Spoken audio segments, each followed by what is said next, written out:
Today we are making a Three Sisters soup with students. So the teachers read the legend of the Three Sisters with the students before we got there. And when we came in, we learned who the Three Sisters are, why they planted them together. The Three Sisters are corn, beans, and squash. And you plant the corn, and it's the tallest sister, and it gives beans something to kind of wrap around and go up. And the beans also provide nutrients for the plants. And then the squash, kind of in the story, the squash is always running away as she's personified, and so we talk about how squash plant kind of spreads out and has really big leaves. When you plant the squash, it has really big leaves. And do you remember what it said, the sister that was squash, what did she always do? Anyone remember? Yeah?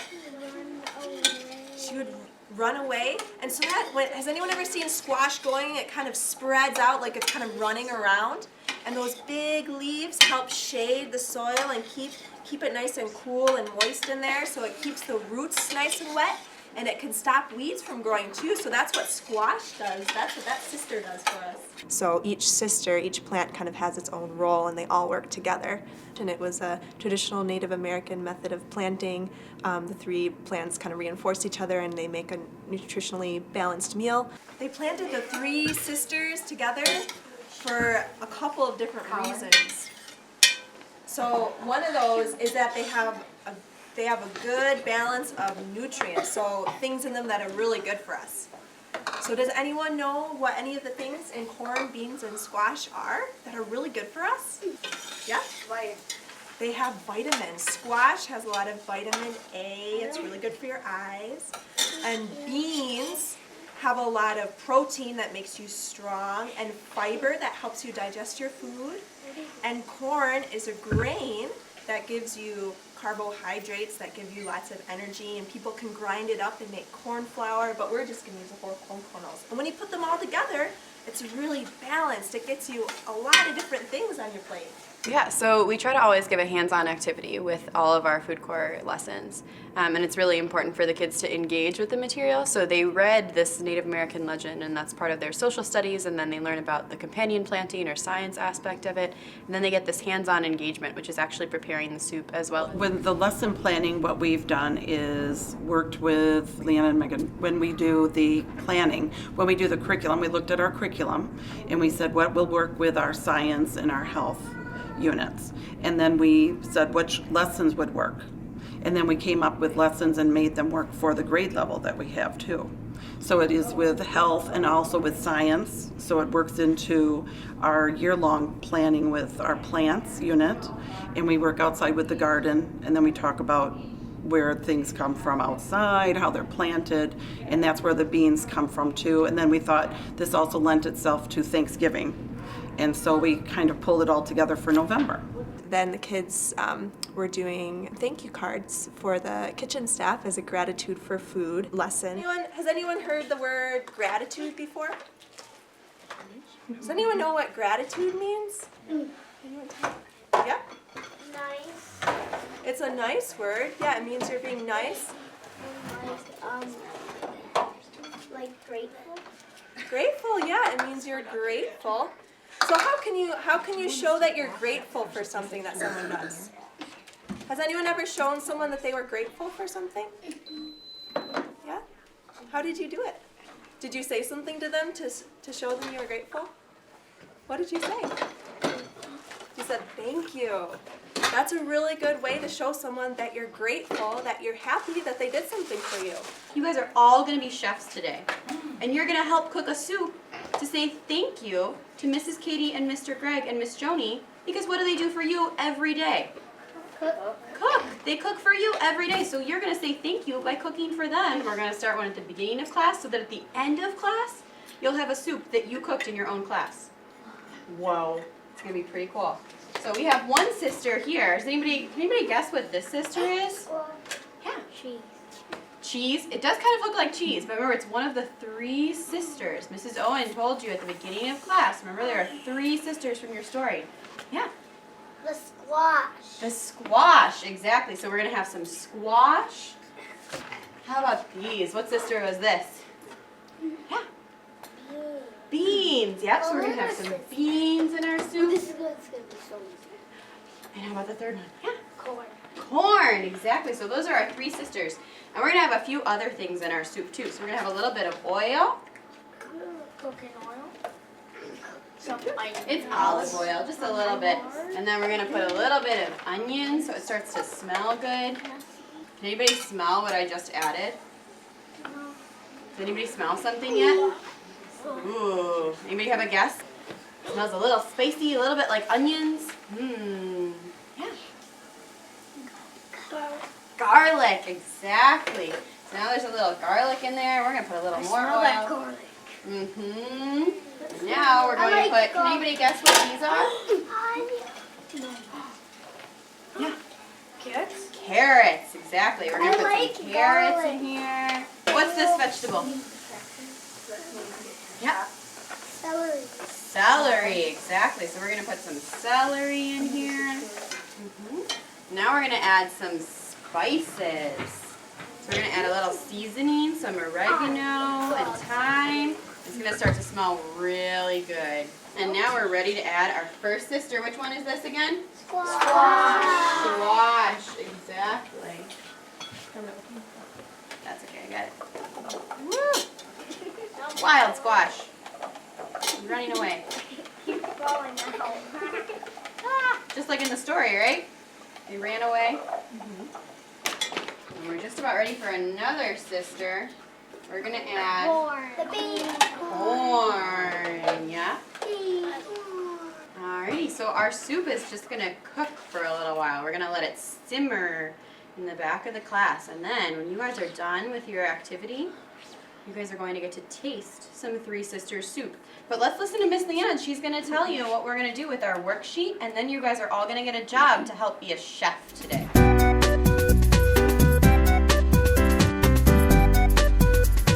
And while some of you are making your soup, there's going to be some different stations, and some of you are going to be making thank you notes. And we're going to be giving our thank you notes to the kitchen staff.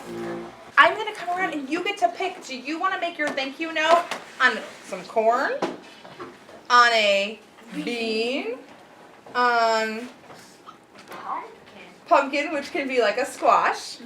So let's use pencil, please, and then if you want to draw your picture with crayon afterwards, I'll come around and you can pick which one you want to use.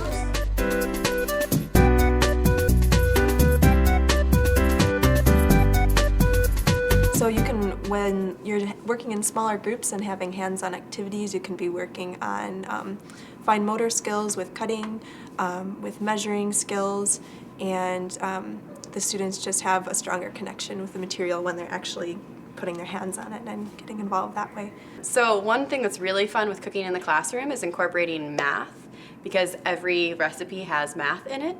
And so the kids do a little bit of math where they're either cutting up things into fractions, like when they're cutting up slices of squash, you can say, I want you to cut it into fourths, and so that's good vocabulary reinforcement for the kids and good fraction knowledge. Also using things like a liquid measuring cup versus a solid measuring cup, reading teaspoons, all of these things sort of reinforce something they're already learning in the classroom, but in a really fun, engaging way for them.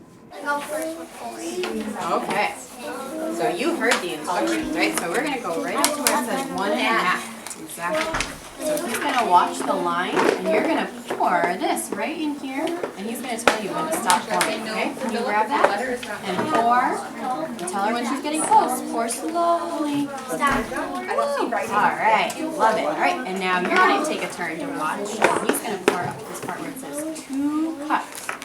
All right, so you've got to tell him when he's getting close to this line that tells us how much is in our cup.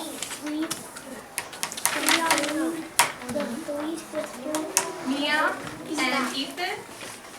Let's look, is it right at the line? Pretty close. So we have them watch the soup made first so they understand the process, and because we can do cooking show style, have it ready for them at the end of the class. So they see that, they understand what's going into it, and then usually we do it in small groups, so either 2 to 4 kids will have a special job, and they're usually prepared beforehand, like we did kind of the hard stuff of cutting up big pieces of squash and bringing in just little slices. They can just cut small pieces. We have pumpkin carving knives because those are cheap and easy and less likely to have cutting injuries. So that's the last thing we want in a classroom.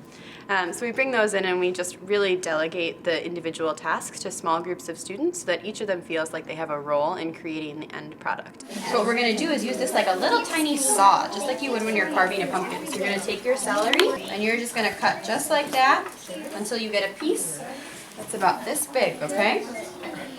All right, you guys can get started. You can cut up your 2 pieces of celery.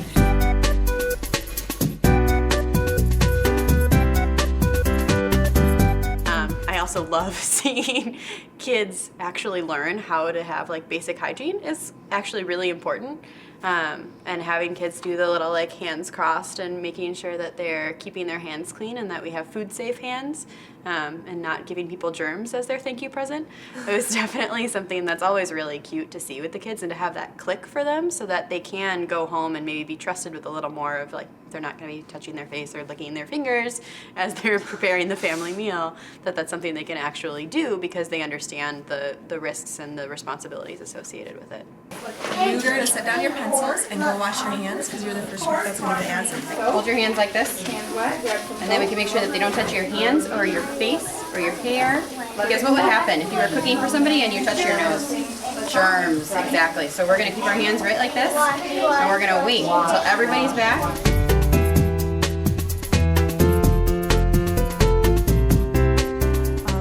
Also, it is a lot of prep work to have something like a Three Sisters soup where you want to kind of get some of the harder parts done beforehand, but if there's any like parent volunteers that could help with that, just having it as ready to go as possible will help it go smoothly in the classroom. Usually in most of our schools we're lucky enough to work with our food service staff, and so we'll go into the kitchen, we'll coordinate ordering things for the classroom lessons because they see it as marketing for them. The recipe we prepared today is actually a food service recipe, so it's something that they could serve that meets the USDA nutritional guidelines.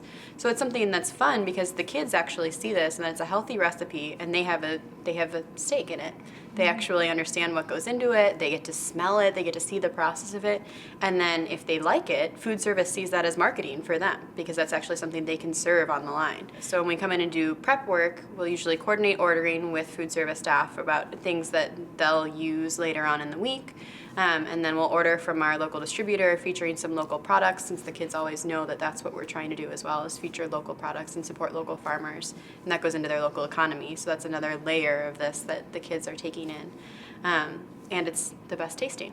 So they get all of these great things. And it's that we go into the kitchen beforehand, prep some food, after coordinating with the food service staff, and they'll loan us, the basic tools like cutting boards and knives and things so that we don't need to either purchase all of those things or bring them in. And they just give us a small corner in their space. We'll set up there, and then we bring everything around to the classroom so that we can really just tie things in for them as well as keep it in the classroom. There's a lot of task delegation really early on of figuring out how you're going to divide up the kids and what specific tasks and what tools you need for that. And once you get that part of it pieced out, it's not super burdensome, but that organization piece is definitely key.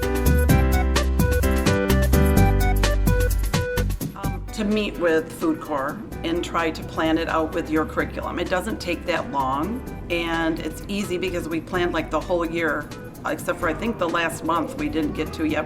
We want to make sure we get through everything first, but it was really easy, and it was blending it with what I already need to do in my requirements for my curriculum. So it was easy to talk to them, and then we just made it fit in.